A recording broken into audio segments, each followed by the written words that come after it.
Assalamualaikum warahmatullahi wabarakatuh. Kisah perjalanan baginda Rasulullah SAW ke Thaif. Selama 9 tahun, sejak masa kerasulan, baginda Nabi SAW telah berusaha menyampaikan ajaran Islam dan mengusahakan hidayah serta perbaikan kaumnya di Mekah.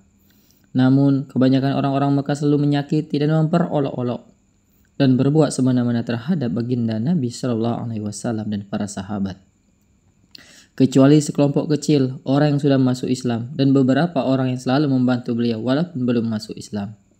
Paman baginda Nabi SAW, Abu Thalib, termasuk orang yang baik hatinya meskipun belum masuk Islam. Dia selalu membantu baginda Nabi SAW dalam segala bentuk. Pada tahun ke-10 kenabian, ketika Abu Thalib meninggal dunia, kaum kafir mendapat kesempatan untuk mencegah perkembangan Islam dan menyakiti kaum muslimin secara lebih leluasa. Baginda Rasulullah SAW pun pergi ke Thaif yang didiami kabilah Syakib yang berjumlah besar. Dengan harapan apabila kabilah tersebut masuk Islam, kaum muslimin akan terbebas dari berbagai penderitaan dari Thaif dan Thaif akan menjadi pondasi penyebaran agama. Setibanya di Thaif, baginda Nabi SAW langsung menemui 3 orang yang ditokohkan. Beliau berbicara dengan mereka, mengajak mereka kepada agama Allah Subhanahu wa Ta'ala, dan agar mereka mau membantu baginda Rasulullah SAW. Akan tetapi, mereka bukannya menerima atau paling tidak berlaku sopan kepada tamu yang baru datang sebagaimana adat bangsa Arab yang terkenal dengan memuliakan tamu. Bahkan mereka tanpa basa-basi menyambut beliau dengan sikap dan akhlak yang sangat buruk. Bahkan mereka pun tidak rela baginda Rasulullah SAW yang mulia itu tinggal di situ. Padahal orang dianggap sebagai tokoh seharusnya berbicara dengan sopan dan berakhlak yang mulia. Salah seorang di antara mereka berkata, "Oh, kamukah orang yang diutus oleh Allah sebagai nabi?" Yang kedua berkata, "Apakah Allah tidak menemukan selain kamu untuk diutus sebagai rasul?" Yang ketiga berkata, "Aku tidak mau bicara dengan kamu, sebab jika kamu memang seorang nabi seperti pengakuanmu, lalu aku menolakmu, tentu aku tidak lepas dari musibah.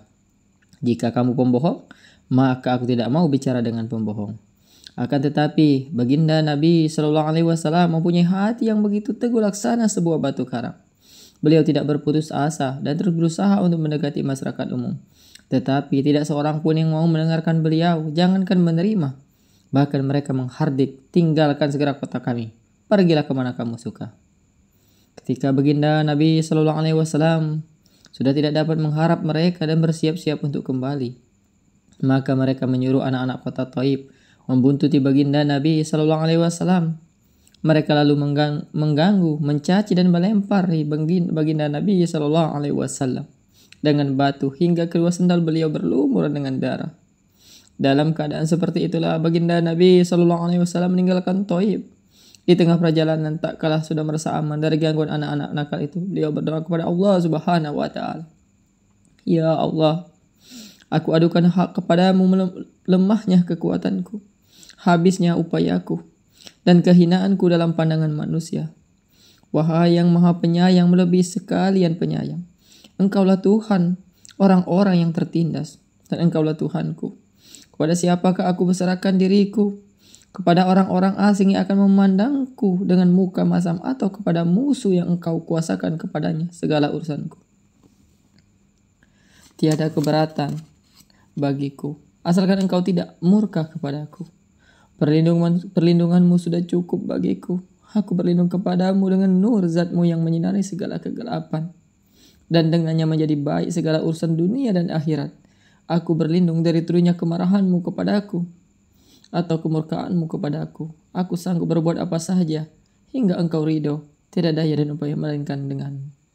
Allah Subhanahu wa Ta'ala, penguasa seluruh alam, pun memperlihatkan kekuasaannya dan menugas dan mengutuskan malaikat Jibril alaihissalam untuk datang memberi salam kepada beliau. Malaikat Jibril berkata, "Allah Subhanahu wa Ta'ala mendengar ucapanmu dan jawaban kaummu, dan Dia mengutus kepadamu malaikat penjaga gunung agar siap melaksanakan apapun perintahmu kepadanya." Malaikat penjaga gunung itu pun datang dan memberi salam kepada baginda Nabi SAW seraya berkata, "Apapun yang engkau perintahkan akan kulaksanakan. Bila engkau sukai, Akan kubenturkan gunung-gunung yang ada di sekitar kota ini sehingga siapa saja yang tinggal di antaranya akan hancur binasa. Atau apapun hukuman engkau inginkan.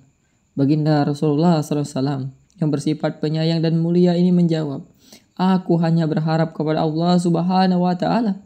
Seandainya saat ini mereka tidak menerima Islam, semoga kelak di antara keturunan mereka akan lahir orang-orang yang menyembah dan beribadah kepada Allah Subhanahu wa Ta'ala. Pada sahabatku semuanya, demikianlah akhlak baginda Nabi SAW yang mulia. Kita mengaku sebagai pengikutnya.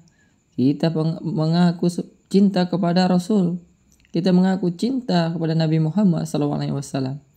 Namun ketika kita sedikit kesulitan atau celaan menimpa kita, kita langsung marah, bahkan menuntut balas seumur hidup.